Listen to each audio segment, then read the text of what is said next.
Merry Christmas Eve, everybody. My name is Adam Bittner, assistant sports editor for the Pittsburgh Post-Gazette, joined for our Steelers post-game show after a 34-11 beating of the Bengals at Acrisure Stadium.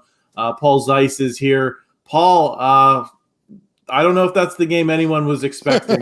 From Mason Rudolph, from really a very long cast of characters beyond him.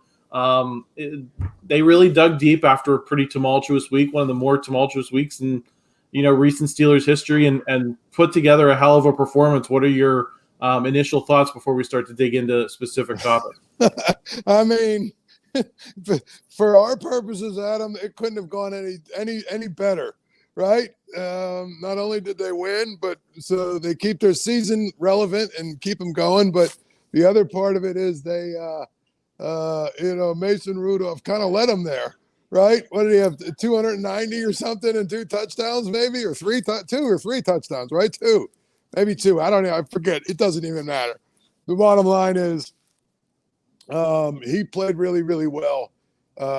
You kind of knew that this was their day when Mike Tomlin won not 1 but 2 challenges in this game. At the end of the day, they live for another week. I mean, listen. When everybody asked me about this game, I said the thing about Mike Tomlin is somehow, some way, his team finds a way to get to the last week of the season with a chance. So I'm not surprised that they won it all. I am kind of surprised they put up 34 points and sort of one going away. Yeah, I think we haven't really seen a game like that in a while. There were all kind of stats. I think they hadn't had a 24-0 lead since 2016 or something. I think Christopher Carter was tweeting. So, some pretty crazy stuff. That's probably not true, that stat, but there were all kind of stats they haven't had that kind of lead. I think maybe in the first half. So it was really something to watch. Paul, we're going to get into more specific topics here in a second. Lots of Mason Rudolph talk, lots of George Pickens talk. Before we do, just want to thank our primary sponsor for this episode of the podcast and every Steelers post-game show here on the Post-Gazette Sports Now YouTube channel and podcast network. Pella Windows and Doors of Pittsburgh. There's no better place to get new windows and doors installed in your home than Pella, who can help you save on energy costs year-round. Schedule a free in-home consultation with your local Pella Windows and Doors to find the right product for your home and budget. Give them a call at 866-593-1560 to discuss your project further. That's 866-593-1560 to get started planning on your new windows and doors installation with Pella Windows and Doors of Pittsburgh. Paul, I'm just going to get right into what I think is going to be the dominant storyline of the week. Do you play Mason Rudolph again next week? Do you go back to Kenny Pickett if he's healthy? What should they do and what will they do? I tell you, I will be surprised, and I've been trying to refresh Twitter to see the quotes out of the news conference to see if he has anything to say about it. I'm talking about Mike Tomlin, obviously. I'll be honest with you. I'll be shocked if he plays Mason Rudolph next week. If Kenny Pickett is healthy, I think he's going to go back to him, and I think it'll be that. I think it'll be that thing where you say basically that you go with you go with your starter.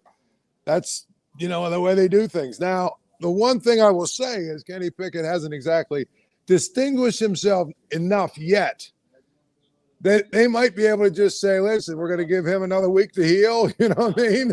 And see what happens with Mason Rudolph. If it's me, I'd probably go with Rudolph at least one more week. I mean, let's see what happens. Why not ride the hot hand and see where it goes from there? That's probably what I would do. But again, I don't know that that's what he's going to do. It seems to me like Mike Tomlin's a little bit stubborn when things like this. And if he believes that Kenny Pickett is healthy, he's going to give him every opportunity to play. Yeah, I think that's going to be an interesting storyline to watch. I mean, you definitely know how the fans feel. I mean, how loud was that Mason Rudolph chant? It was unbelievable. I couldn't believe. I mean, I'm thinking to myself, I sat in that very same seat I was sitting in a little bit ago when they tied the Lions. Do you remember that mess? Remember that mess of a game when they tied the Lions and people were screaming bloody murder, wanted to get rid of them. I saw a bunch of people that went on and on and on and on about, how he's not a quarterback. He's not an NFL quarterback and all this other stuff. And now today you've got a crowd chanting his name at the top of their lungs. You want to talk about a bizarro World season, Adam? We've certainly had it, just, the way they won some games early. And then you think, well, I mean, they're going to just roll right through the rest of the schedule until they get to, Seattle maybe. And they end up losing to the Cardinals and Patriots and then get smoked by the Colts. Everybody's like very sure they're done. And the next thing you know, here they are, and Mason Rudolph is the guy that led them there. So I wish I could tell you that, I saw all this coming today. All I will say, the only thing I did see coming is I got bet slips in my pocket, by the way, to prove it. I did think the Steelers were going to win today because, again, they Mike Tomlin's, they find a way to get to the last week of the season and still have a chance.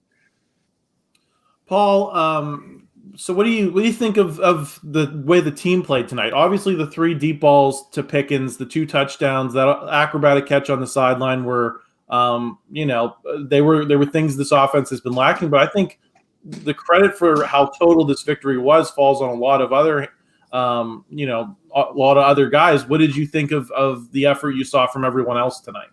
Listen, couple things.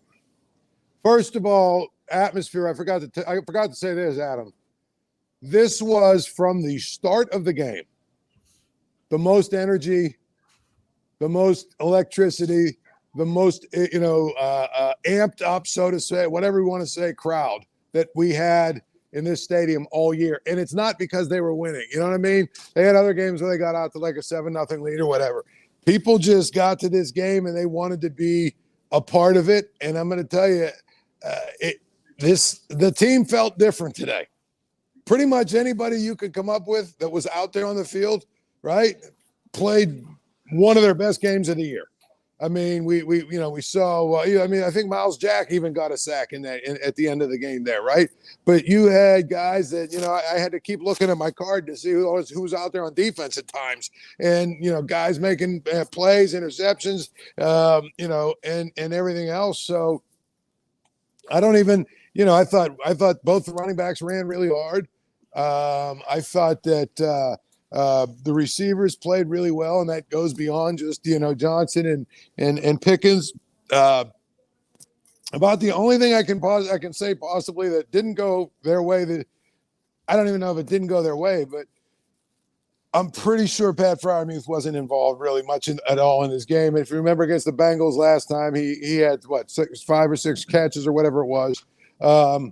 So if there's something to build on for next week, that would be where you say, okay, that's one area you can improve. Get Freiermuth involved a little bit. The one thing I will say, the offensive line is reasonably good at run blocking. They're not very good at pass blocking. And Mason Cole is just a bad center. He can't say I would say 2 out of 5 snaps are bad. And throw the timing of the play off a little bit. There was a play late in the game where Mason Rudolph, where Damontae Johnson, they ran like a little play action on a 3rd down, and Damontae Johnson, the entire Bengals defense came up, but the problem is Mason Rudolph needed like another second to actually throw that. He couldn't step into that. He got hit. So it was a little bit it was just kind of a rush throw. And then there was the play where there should have been a pass interference in the first half, down the sidelines. I don't even remember that play where it was down the sidelines. He threw it. I forget who was down there. It was Calvin Austin, maybe. Yeah. It was, and it was looked like it was a little bit underthrown. That was another play. If the offensive line just gives him a half a second more, that's a touchdown too. So the pass blocking is one area they got to get better. And I don't know how you get better at this stage of the season, but that's one area they got to figure out how to get better is pass blocking, because it's proven if you give them a little bit of time, and all of a sudden you give him a little bit of time, and he can make a few plays for you. Paul, the other big storyline of the week beyond the quarterback was George Pickens. I think by the end of the week it got to pile-on territory. Listen, it was unacceptable effort in the game against the Colts. Would I have sent a message by benching him to start? Maybe. Mike Tomlin makes the other decision, and George Pickens responds. Is this somewhat testament to the worst punishment Pickens can get? is, him being kind of the focus of a lot of anger this week, and him, there's no way he was able to tune that all out. I'm sure he heard the noise and saw that because he was responding on the sideline. I think he said, did this, and then he did this. Do you think he learned his lesson through, the way the fan base and media responded? And do you think this was the effort he was able to respond to all of that criticism with? Well, as I said, I think I even said it with you. I said it on my show, at the Fan. I said it all week. I mean, you're not going to bench a guy like that. And you saw today why Mike Tomlin was not going to bench him, because he's really the guy that you have on offense that can make a big play like that. So one of the things that's sort of a fallacy is that there's only one way to discipline a player.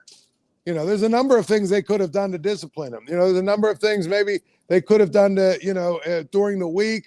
They could have, had extra accountability, and there's a lot of things that they could have done that we didn't see, or, and Mike Tomlin didn't talk about. I do not believe that they didn't do anything. So I knew they were going to play him, even, like when people started talking about it, even before Mike Tomlin even, threw it out there that he was going to play him. I had no doubt, because this was a must-win game. Now, it would have been real interesting if they would have beat the Patriots and they'd have beat the Cardinals and they were 9-5 going into this game. It'd be a little different, right? Maybe that's a different situation. But they absolutely had to win this game. So there was no way they were going to bench the guy. It's not junior high. I keep saying that. This is not junior high. You're not trying to, teach a life lesson to an 8th grader who got out of line or whatever. I mean, these are grown men. So I didn't have a problem with him playing, from the standpoint of it's a must-win game. What he didn't rise to the level of, such an outrageous thing. And it's something that I didn't like. Obviously, I'm an old school guy. I'm old. Everything about me is old school. And I would tell you, I hated that play. I hated the way he did it. But in some ways, it's a little bit of a cultural thing now with these younger guys. A lot of them make business decisions, what I'm saying, out there, rather than go on blood and guts and go all out every single play. There's very few Jalen Warrens or, that are out there. So my point is, it's one of those things that you can explain away the way Mike Tomlin did. He's young. He made a mistake. We'll talk to him about it. We'll continue to get him better, and we'll try and help him mature, right? And I would be willing to bet that all of the leaders in that locker room would tell you, the TJ Watts and the Cam Haywards of the world, I would be willing to bet they would all say, yeah, we hated what he did. We really didn't like it at all, but we need him to win a football game. So, we're kind of okay with the fact that Mike Tomlin let him play. And by the way, as an aside, Adam, I just saw the quote out of the news conference. Mike Tomlin says it's too early to name a starting quarterback for next week. So I hope that everybody out there, because with about 2 minutes left in the fourth quarter, I've sent a tweet out where I said, Kenny Pickett is going to be the guy that plays next week if he's healthy. And people killed me for it. There's no way. Well, here's the thing that just goes to show you that there is a way, that basically Mike Tomlin is going to do everything in his power. If Kenny Pickett is healthy, he's going to be the guy that plays. That's just the way it is. He's a starter. And here's the other thing, Adam. Despite what we just saw out there, Mike Tomlin has always had this kind of thing. Again, I don't know. He's just not a big Mason Rudolph fan. He hasn't been.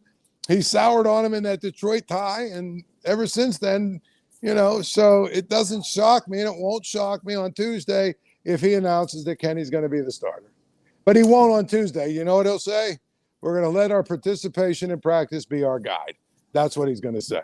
Yeah, I kind of feel he gives himself as much wiggle room and get to the end of the week to make that decision, based on where Kenny Pickett is health-wise. Paul, just to put a button on the Pickens talk, do you think he grows up a little bit from this week?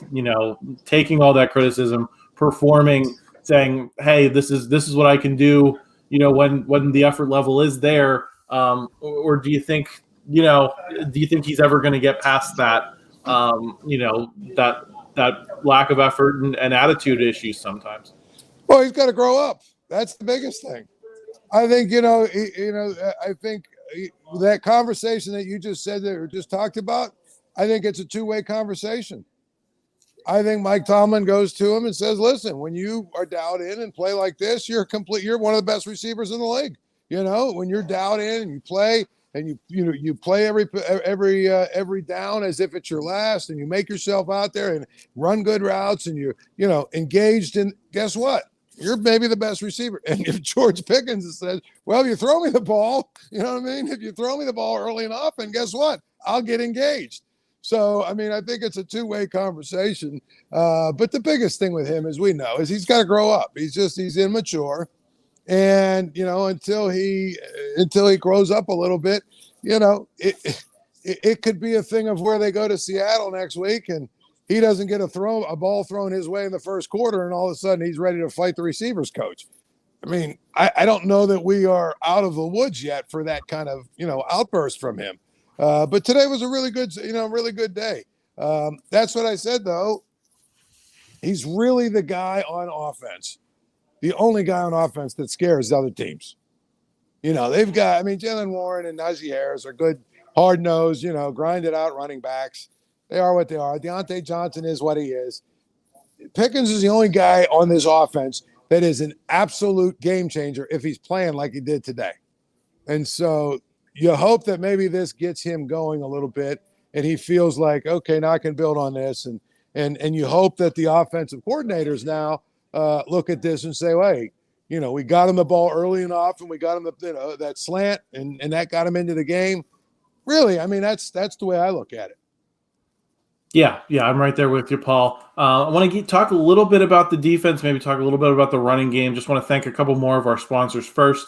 First, Goldberg, Persky, and White. If you were diagnosed with mesothelioma or lung cancer, call your local attorneys at Goldberg, Persky, and White. For over 40 years, their firm has represented thousands of lung cancer and mesothelioma victims.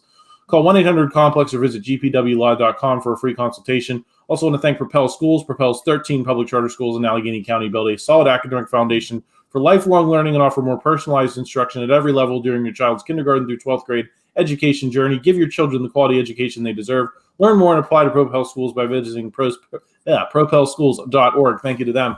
Paul, I want to talk about the defense, and I want to talk about the other guy who was the focus of a lot of ire this week. He really is every week, but especially this week, it felt like the calculus was different for a lot of people with Mike Tomlin. You and I have spent a lot of time talking about him, and the way this 3-game losing streak, looked bad, was a bad look for him. But how much credit do you give him tonight for what was a very solid defensive performance with guys out of place? Miles Jack in there, who was retired like a month ago. Michael Walker got smoked on that long touchdown, but otherwise they kept the Bengals locked down. Patrick Peterson, Rowe, I think is his name, the other safety. We're just guys off the practice squad are making plays now. Listen, if we're going to sit here and criticize him every week, as we have, do you have to give him credit for turning up the heat with this group the way he did today? You mean Tomlin or Terrell Austin? Both. Yeah. Yeah, you got to give him credit. There's no question about it.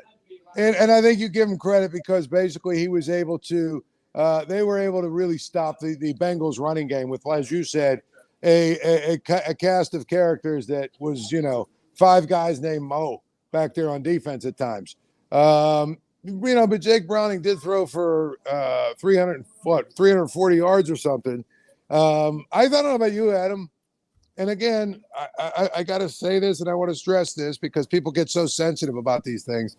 I think the Steelers' defense played wonderful and, did a lot of good things. But I also thought the Bengals played maybe the stupidest game I've ever seen a team play. And maybe since the Ravens were here and dropped 95 passes against the Steelers. First of all, the first interception, I have no idea what Browning was doing with the first interception. The second interception, I have no idea who he was throwing to or what he was trying to do. The third interception was a great play by Alex Highsmith, right? They left at least 12 points on the field by not kicking field goals, right? And then they get down there. It's 2nd and 1 on about the 5-yard line. They throw a sideways pass that never goes across the line of scrimmage. The guy catches it and gets tackled. So now it's third and 1. They run Mixon for about, I don't know, 3/4 of a yard. And now it's 4th and inches, and they drop back to try and pass it into the end zone. I mean, at that point, first of all, the play calling was idiotic, but if they kick a field goal there, and then a little bit later they kick another field goal, I mean, maybe you probably don't win the game, but at least you're within 14 points, and then, who knows what happens. My point is, I thought the Bengals played a really stupid game. Credit the Steelers. I thought that they made plays when they needed to make plays, but Browning did throw for 300-plus yards, 340 yards. The 3 interceptions, 2 of them were just 2 of the stupidest passes I've seen a guy throw.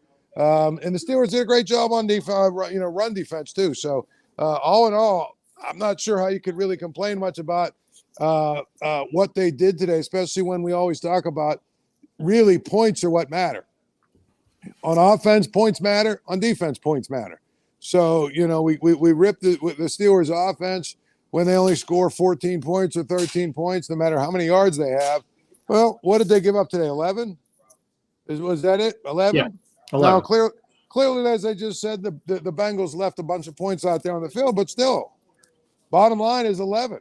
I was going to ask you, I didn't see this number, but I was wondering, when was the last time the Steelers scored 30-plus points in a win?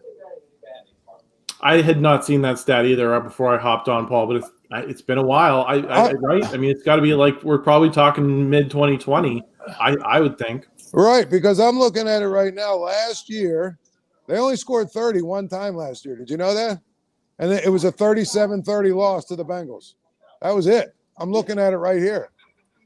So it had to be 2021 or 2020 was the last time they scored 30 points in a win, which is incredible if you think about it. Yeah, you can't discount what worked tonight. I mean, that Bengals defense is not very good. You and I we talked about it the last time they beat the Bengals. If there was a unit they were going to have success against, it was probably this one. But they haven't. So the fact that they did take that step with Mason Rudolph back there tonight is significant. Paul, can they win these next 2 games without a Landon Roberts now? We don't know.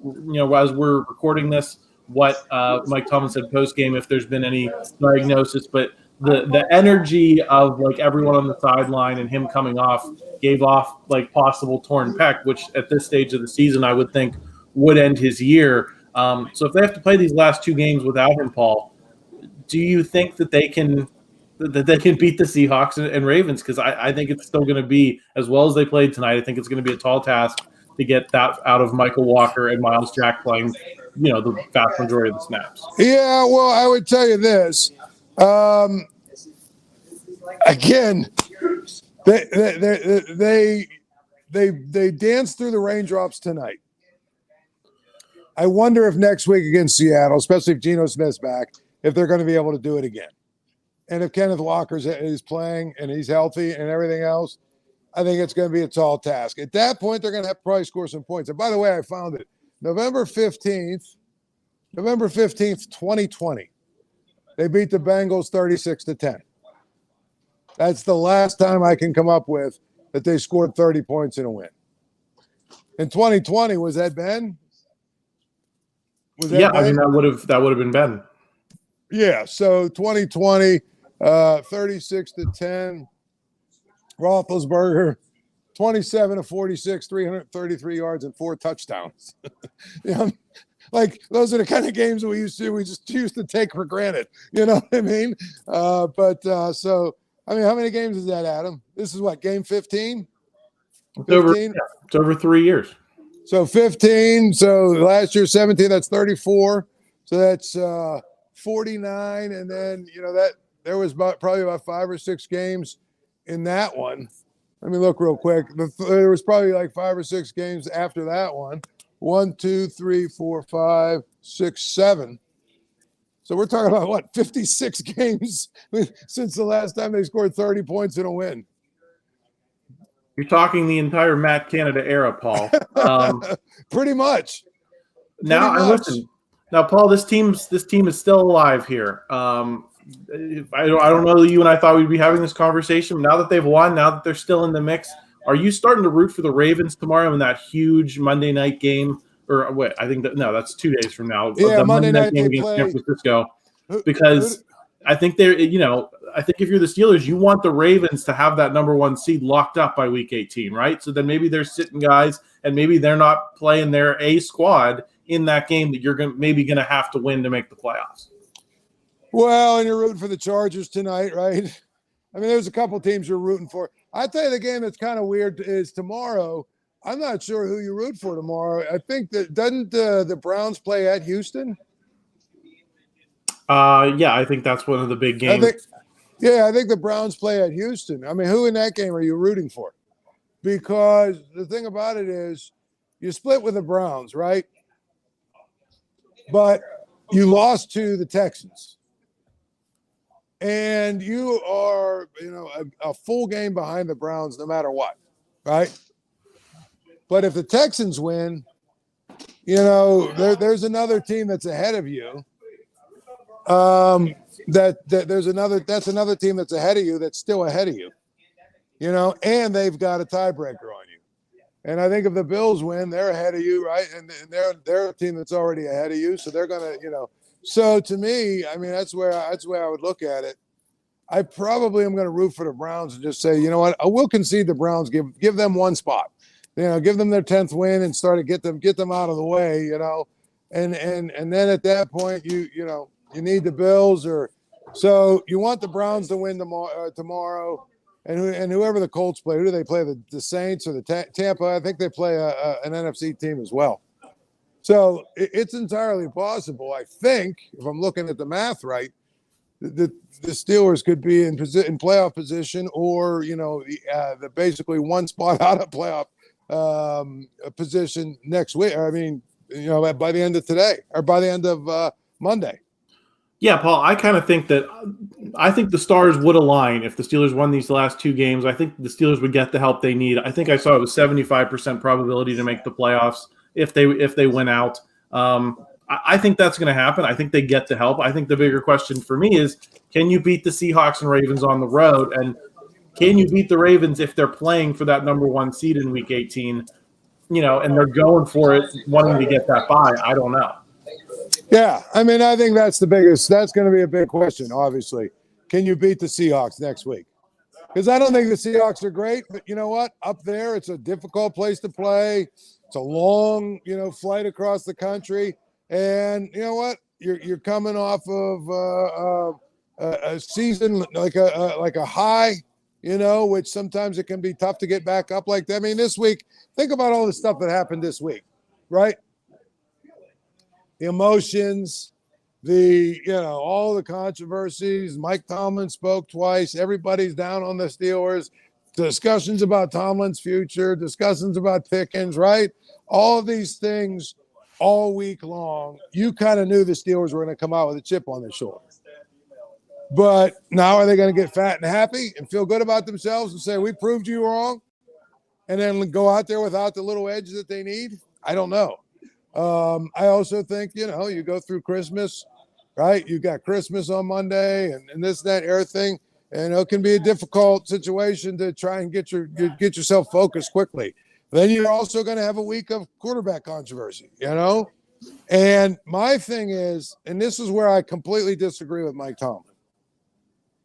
I would have named Mason Rudolph the starter today after the game, or I would have said, if Kenny Pickett is healthy, he will be the starter. In other words, you know what I'm saying? You make a definitive statement today, and then when you get to Wednesday, this thing, if they're going to share reps and all that other stuff, makes no sense to me. Pick your guy and give him all the reps and get him ready to play. Do you think it's just a matter? Maybe he doesn't know yet. I mean, that is that possible that he's going to take the night to sleep on? The holiday, you got Christmas Eve tomorrow, Christmas Day. I mean, is it possible that he just wants to take a little bit of extra time to make the right decision? Yeah, maybe. I guess so. My thing is, of Tuesday, he still has the same answer as he has today. Tuesday, when he speaks, that's probably not serving your team in the best interest of your team. if you come out Tuesday and say, listen, I know he played really well, but Kenny Pickett is still our starter. If he says that, okay, I can live with that.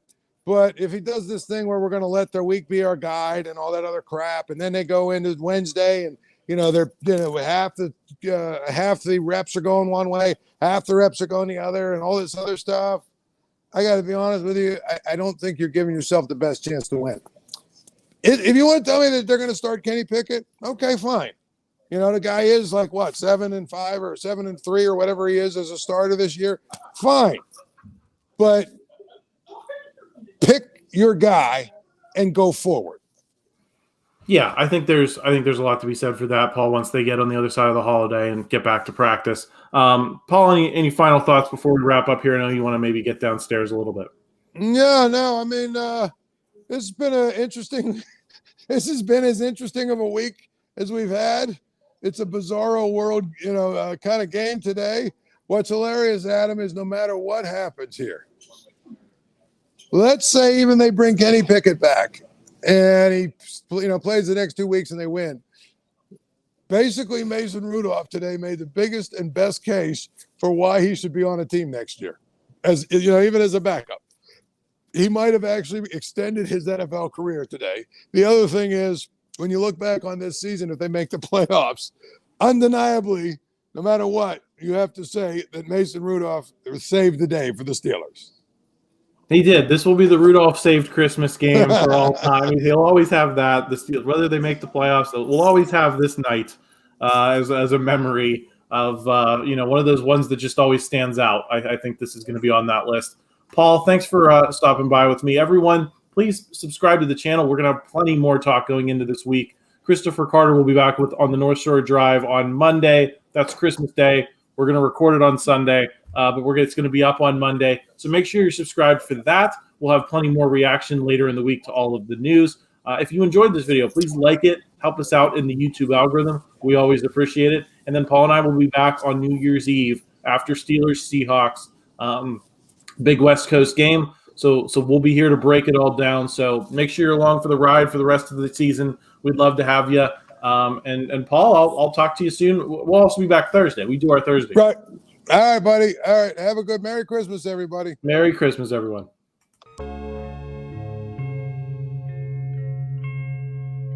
Thank you for checking out this content from Post-Gazette Sports. If you watch this video on YouTube, please like the video and subscribe to our channel.